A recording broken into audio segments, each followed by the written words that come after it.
ایک سوال آیا ہے کہ سوشل میڈیا پر دیکھا جاتا ہے کہ بعض لوگ کہتے ہیں کہ ہم تو ڈائریکٹ اللہ سے مانگتے ہیں، تم مزاروں پر جا کر مانگتے ہو۔ یہ کہہ رہے ہیں کہ ایسا جملہ کہنا کیسا ہے؟ حاکم حکیم داد و دوا دیں، یہ کچھ نہ دیں۔ اعلیٰ حضرت فرماتے ہیں حاکم حکیم داد و دوا دیں، یہ کچھ نہ دیں، یعنی کہ حاکم جو ہے وہ فریاد سنتا ہے۔ ہمارے یہاں تو کراچی میں تو بڑا مسئلہ حل ہے یار، مددگار پولیس کے بورڈ دیکھے میں نے 15 نمبر، مددگار پولیس، اسکوٹر چوری ہو گئی، المدد یا پولیس کر کے فون کرو، مددگار پولیس موجود ہے 15 نمبر میں۔ اب کیا خیال ہے، اس کو دو مشورہ، پولیس سے مدد نہیں لینی، ڈائریکٹ اللہ کو عرض کرو کہ اسکوٹر چوری ہو گئی ہے۔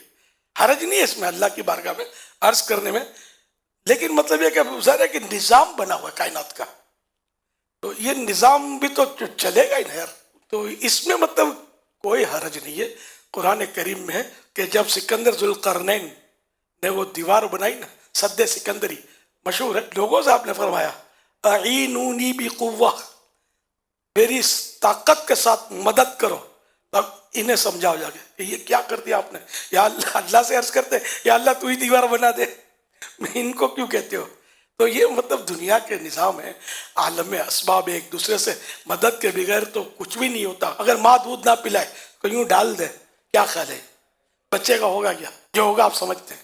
تو ماں اس کی مدد کرتی ہے، دودھ پلاتی ہے، پھر تھوڑا سنبھلتا ہے، باپ مدد کرتا ہے، انگلی پکڑ کے چلا کر لے جاتا ہے، پھر اس کی تربیت، تعلیم، غذا، یہ وہ ساری مدد مدد مدد، یہاں تک کہ جب بچہ بڑا ہو کر فوت ہوتا ہے، خود ہی قبر میں گڑ نہیں جاتا، کندھوں پہ سوار ہو کر تدفین کے مراحل سے گزرتا ہے۔ چاروں طرف امداد امداد امداد امداد کا نظام موجود ہے، اور یہ سب اللہ پاک کی عطا سے اور اس کی مرضی سے ظاہر ہے کہ نظام بنے ہوئے۔ تو یہ غلط فہمی ہے کہ ڈائریکٹ اللہ سے، اور اس کے علاوہ اگر انڈائریکٹ یعنی کسی اور سے کہا میری مدد کرو تو کچھ کا کچھ ہو گیا، یعنی ویسے ہی کوئی بھی نہیں ہے پولیس کا، اور میں نے بولا نا یہ تو عقلی دلیل ہے، یہ بھی شیطان وسوسہ ڈالتا ہے۔ تو بھائی وہ جس میں عقل ہوتی ہے اس کو تو عقلی دلیل دی جاتی ہے، تو عقل والوں کی سمجھ میں آئے گا کہ یہ عقلی دلیل، کہ یہ جب سارا نظام ہے تو جہاں غوث پاک کا نام آیا وہیں شیطان نے پن ماری کہ بول ڈائریکٹ اللہ سے، تو اس میں کوئی حرج نہیں ہے۔ اولیاء کرام جو ہے دنیا سے تشریف لے جانے کے بعد، انبیاء کرام، اولیاء کرام، تو یہ زندہ ہوتے ہیں، اس کی کئی نظیریں موجود ہیں، قرآن کی آیتیں موجود ہیں۔ ولا تقولوا لمن يقتل في سبيل الله اموات بل احياء ولكن لا تشعرون، کہ جو اللہ کی راہ میں مارے جائیں، شہید ہو جائیں، ان کو مردہ نہ کہو بلکہ وہ زندہ ہیں لیکن تمہیں شعور نہیں ہے۔ کرامات شیر خدا، اس کے کئی صفحات پر ان سوالات کے جوابات دیے ہوئے ہیں، آپ پڑھیں انشاءاللہ آپ کے وسوسے ختم ہو جائیں گے کہ ظاہری زندہ سے بھی مانگی جا سکتی ہے، دنیا سے جو رخصت ہو چکے اولیاء کرام، انبیاء کرام، ان سے بھی مانگی جا سکتی مدد۔